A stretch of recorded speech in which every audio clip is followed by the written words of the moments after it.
আমিত্বই হলো সংসারের বীজ। শরীরকে আমি বা আমার বলে মনে করলে নানাবিধ ও অনন্ত দুঃখের সৃষ্টি হয়। শুধুমাত্র অহং ত্যাগ করলেই অনন্ত সৃষ্টির ত্যাগ হয়ে যায়, কারণ অহংই সমগ্র জগৎকে ধারণ করে রেখেছে। আমি বদ্ধ, এর মধ্যে যে আমি মুক্ত বা আমি ব্রহ্ম, এর মধ্যেও সেই একই আমি। এই আমিত্বের লয় প্রাপ্তি হল বাস্তবে মুক্তি। জগৎ, জীব, পরমাত্মা এই তিনটি এক, কিন্তু অহংবোধের জন্য এদের ভিন্ন ভিন্ন বলে মনে হয়। প্রকৃতপক্ষে নিজের শরীরের প্রতি নির্লিপ্ত হতে হবে। সমাজের প্রতি নির্লিপ্ত হলে আমিত্ব লুপ্ত হয় না, বরং দৃঢ় হয়।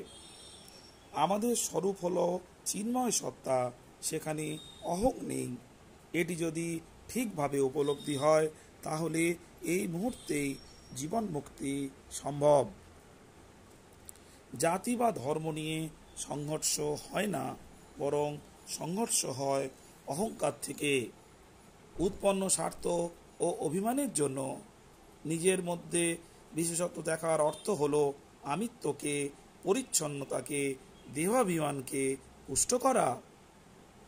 ভগবান থেকে উৎপন্ন হয়েছে যে সৃষ্টি, তা ভগবৎ রূপী, কিন্তু জীব আমিত্ব, অনুরাগ ও রাগবশত তাকে জগৎ রূপে রূপান্তরিত করেছে।